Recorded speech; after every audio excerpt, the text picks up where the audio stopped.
هموطنان عزیز، میهمانان و دوستان گرامی، باعث فرامندی است که ملاقات ما و شما در آغاز بهار، فصل گلپوش و سبز شدن زمین و در روزهای جشن بین المللی نوروز عجم در این گوشه زیبا منظر دیارمان در مرکز ناحیه جبار رسولوف دایر می گردد.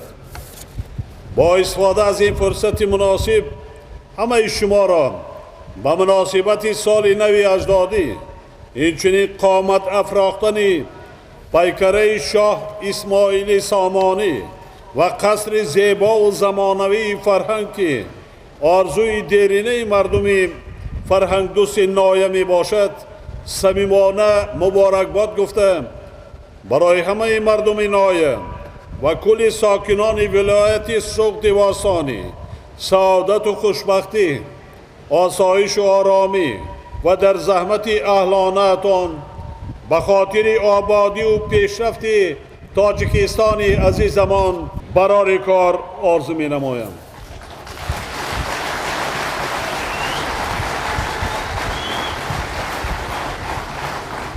همدیاران عزیز، چنانکه من در سخنرانی ها و نوشته های خود دایر به تاریخ خلق باستانی امان و عنعنه های دولتداری نیاگانمان بارها خاطر نشان کردم، خلق تاجیک در طول تاریخ دیرینه خویش سلسله دولت و دولتداری ها را پس سر کرده است، ولی در زمان سامانیان همچون دولت متمرکز ملی ما بالاروی و رشد تمدن و دولتداری، تشکل یابی دولت توانای ملی و متحد کننده خلق تاجیک، اینچنین شرایط مساعد احیای سنت و آیین‌های فرهنگی و دستاوردهای مادی و معنوی خلق ما تأمین گردید.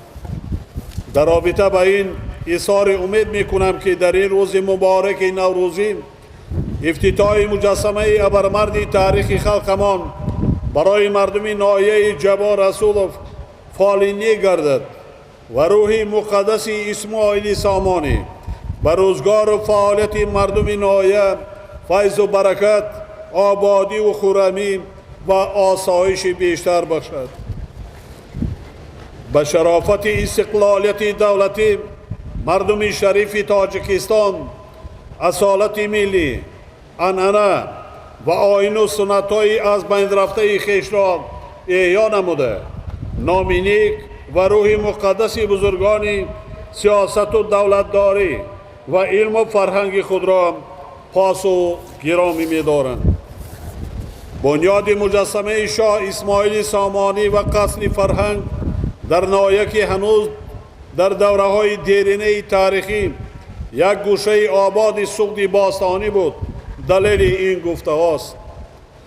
بنیاد قصر فرهنگ سالهای پیش آغاز شده بود، ولی تنها با دستگیری حکومت تاجیکستان کارهای ساختمانی آن سال 2014 از نو آغاز یافتند و چنانکه این روز می‌بینیم با صفت بلند معماری به انجام رسانیده شدند.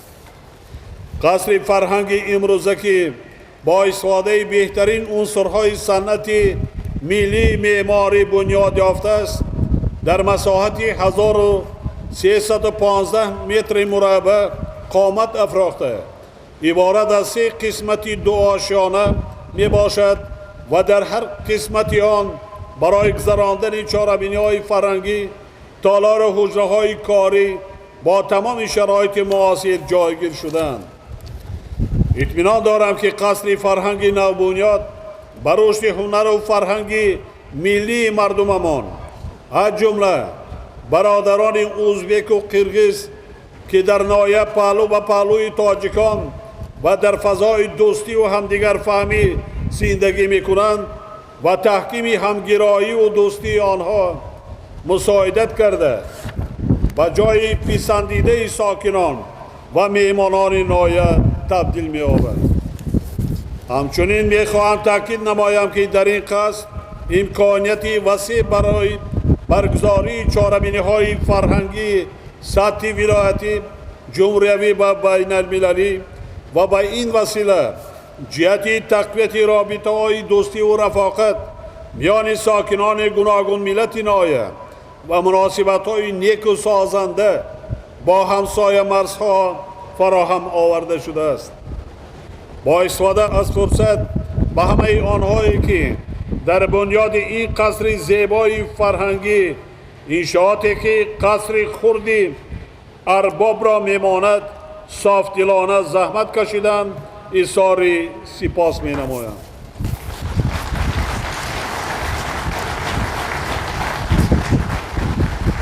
خاطر نشان می سازم که سالهای آخر چنین قصر و مرکزهای معاصر فرهنگی در هر گوشه و کنار مملکتمان بنیاد می شوند.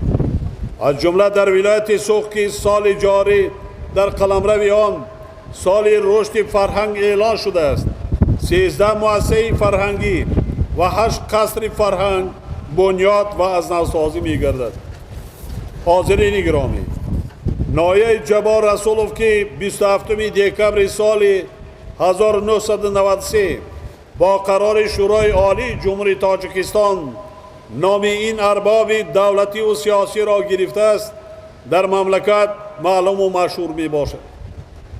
شخصیت‌های برجسته کارزار مهنت از جمله یکی از استادان ساحه کشاورزی عبدالغفور صمدوف و 10 نفر فرزندان نامدار این دیار را بسیار کسان خوب می‌شناسند. نام و فعالیت آنها تا هنوز عبرتی نسل‌ها بوده و نورسان و جوانان درسی آدم و آدمیت و زحمتکشی و وطندوزی می آموزد. باور دارم که امروز 10 نفر شاگردان این مردان نیک کار و پیکار آنها را به خاطر آبادی و پیشرفت دیار ادامه داده ایستادند. از این آبادی و آفرندگی ها بخصوص با گذاشته شدن مجسمه اسماعیل سامانی و بنیاد قصر زیبای فرهنگ روح این مردان نکونام بخصوص جبار رسولوف شاد می گردد. واقعا بنیاد همه گونه انشاءات از جمله شهرسازی و شهرداری و ساختمان قصر و کاخهای فرهنگ نشانه فرهنگ آبادگرانه مردم ما بوده. از تاریخ کهن سرزمین اجدادی و نیاگان شرفمند ما منشأ میگیرد که از قدیم الایام برای آبادی و شهر و دهات و خانه و در خود اهمیت خاص میدادند. مثل این گفته ها صدها یادگاری و آبیده های تاریخی و شمول قلعه خطای ریزه در ناحیه جبار رسولوف می باشد که منسوب به عصر 17 است و دلیل تاریخی دیرینه این گوشه وطنمان به شمار می رود.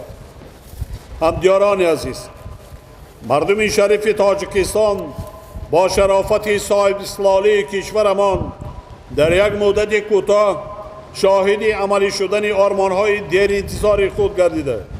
با شکرانه صاحب دولتی و صاحب اختیاری در همه سمت‌های حیات سیاسی و اقتصادی و اجتماعی و فرهنگی و دستاوردهای نظررس نهایی شدند.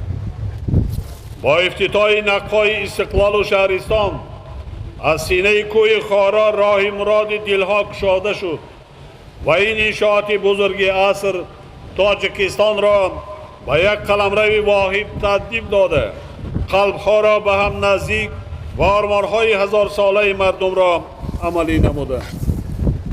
بعد پوره به انجام رسیدن لایحه شهرهای دوشنبه، خوجند، بوستان، چنک، تطبیق لایحه بزرگ دیگر، تعمیر و از نوسازی راه ماشینگرد عینی پنجکین آغاز گردید که آن نیز ماه‌های نزدیک به انجام خواهد رسید.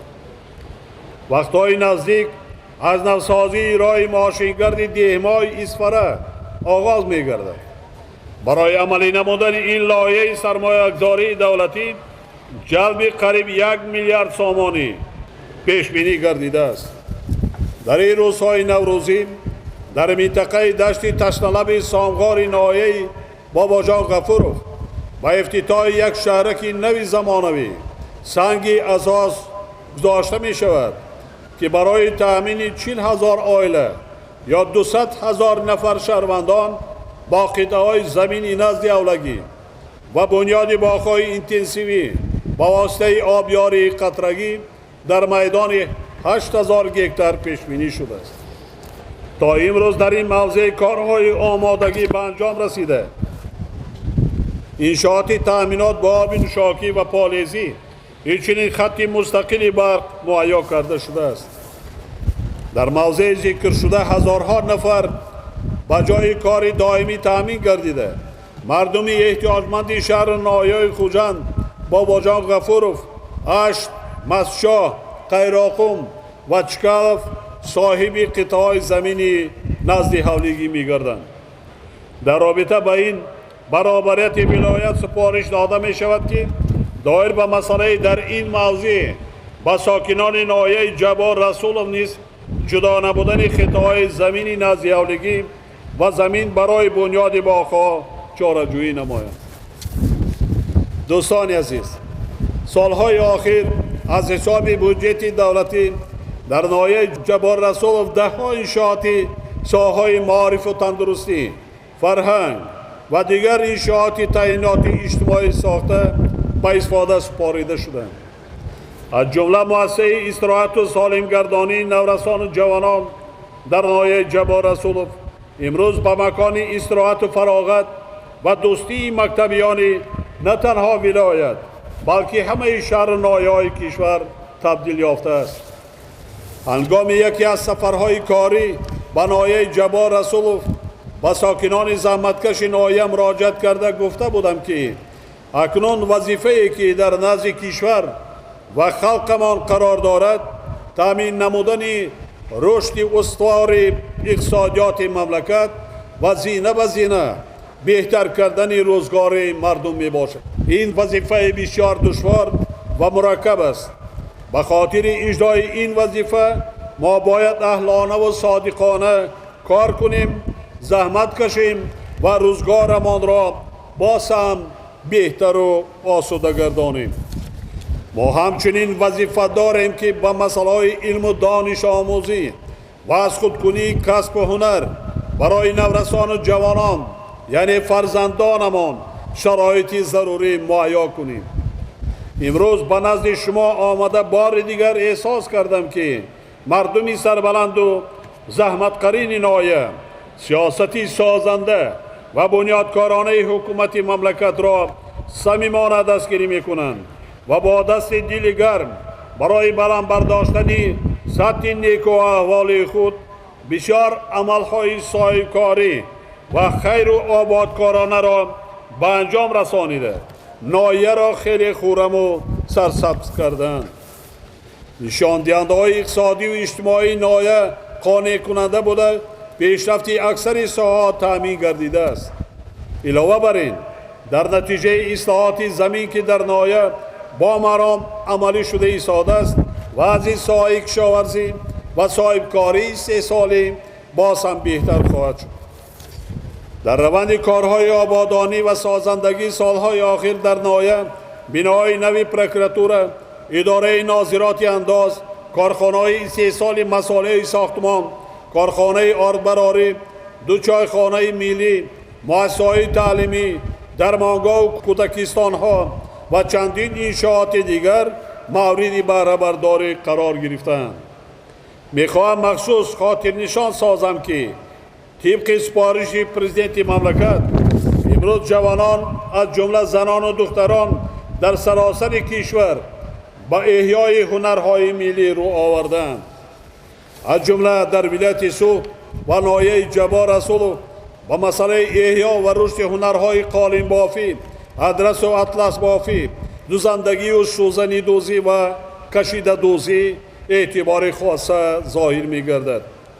ضرور است که در سال 2015 یعنی سال آیله به این مسئله از جمله توسط تشکیل نمودن مرکزهای تعلیمی و استحصالی اعتبار جدی داده زنان و دختران مخصوصاً بانوان خانشین هرچی بیشتر با آموزش و تعلیم فرا گرفته شوند.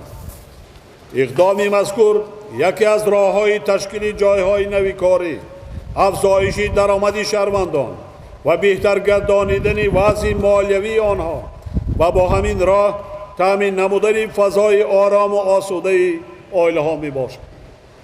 خرسندی آور است که در نهایت به ساحه ورزش و تبلیغ طرز حیات سالم نیز توجه ضروری داده می شود.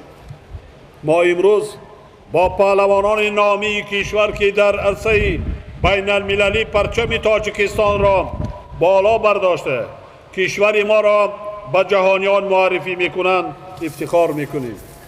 اینچنین ورزشگران نهایت تنها در سال 2014 سزاوار 10 مدال و جایزه های مسابقات ولایتی، جمهوریوی و بین الخلقی گشتند. اطمینان دارم که این روند نیک منبع نیست ادامه می‌یابد، زیرا برای این در نهایت همه امکانات ها موجودند. باید ذکر نمایم که این نایه جواد رسولов در ساحه فرهنگ و صنعت هم هنرمندان محبوب را به کمال رسانیده است که خدمت آنها در رشد صنعت ملی خلق تاجیک از جمله در تربیت جوانان صنعت دوست ارزنده می باشد. فرهنگ که تجسم کننده آیین و سنت و عنعنات نیک و پسندیده هر یک خلق ملت محسوب می یابد و مردم ما را جهانیان محض با همین فرهنگ جهان شمولش می شناسند و ارج می گذارند. امروز نیز در تربیت معنوی جامعه ارزشی بلند دارد. هنوز 1000 سال قبل از این سردفتر ادبیات تاجیک و فارس ابو عبدالله رودکی بی سبب مردم را برای رو آوردن به فرهنگ دعوت نکرده بود. هیچ گنج نیست از فرهنگ به تا توانی روی بر این گنج دید. واقعا رشد فرهنگ ملی، علم و معرفت و آموزش کسب و هنرهای معاصر یکی از شرطهای مهمترین رسیدن به قله‌های بلند ترقیات و به جامعه جهانی به طور شایسته معرفی کردن مردم کهن بنیاد و فرهنگی ما می باشد.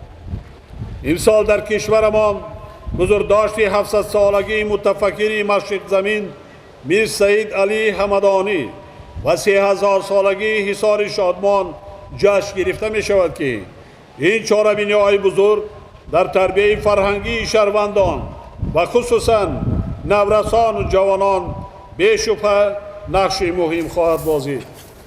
چاره‌بینی امروزه ما بعد ملاقات با زیایان کشور در پایتخت وطنمان شهر دوشنبه آغازگری چاره‌بینی های نوروزی امساله می باشد. به این مناسبت بار دیگر همه شما حاضرین گرامی و میهمانان جشن نوروز بین المللی را که قدیمترین و دقیقترین جشن سال نو یا به تعبیر علامه بزرگ ابو ریحان بیرونی پیشانی سال است صمیمانه شاد باش و تهنیت می نمایم.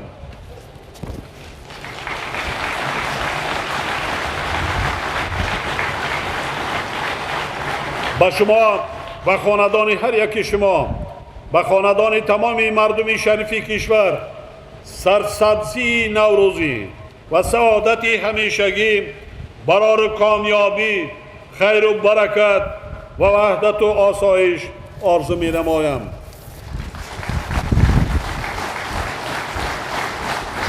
در آخر پیشنهاد می کنم که این کاخ فرهنگی که در آغاز جشن بین المللی نوروز عجم مورد بهره برداری قرار داده شد گلستان نامگذاری شود.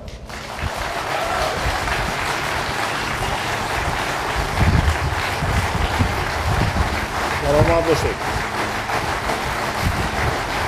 بگذارین مرکز زیبای فرهنگی سالهای سال به مردم نایه و میمانان آن در برگزار نمودن چاره‌بینی‌های عیدانه، جشن و مراسم‌های مردمی و تجلیل نوروز بین المللی خدمت نماید.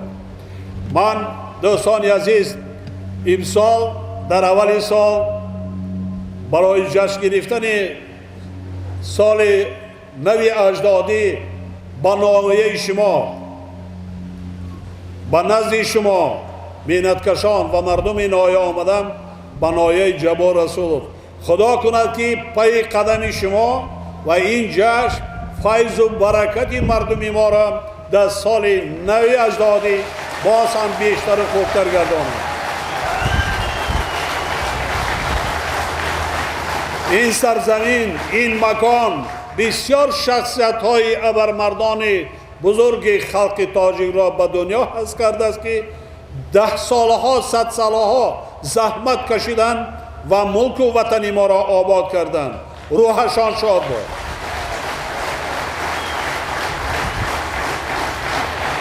بار دیگر نوروزتان مبارک باشد همیاران عزیز.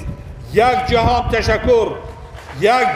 تشکر برای پیشوازگیری صمیمیتان.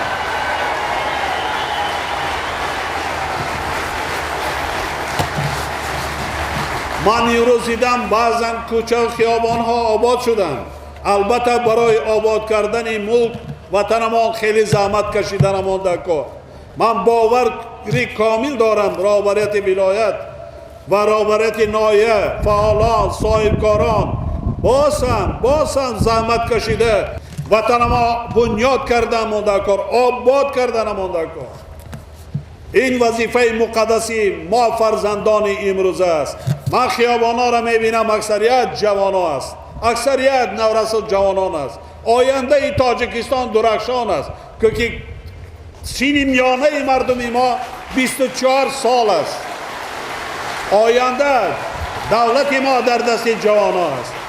ما برای آنها باید شرایط مهیا کنیم، تربیت کنیم، برای درست هدایت نماییم. و در آخر به نزدیکی چهارمین سیاسی شده گذشت انتخابات پارلمان مملکت. من بار دیگر از صمیم قلب برای دستگیری صمیمانه‌تان از سیاست رهبریت دولت و حکومت مملکت بیان کردنی هستم. یک جهان تشکر.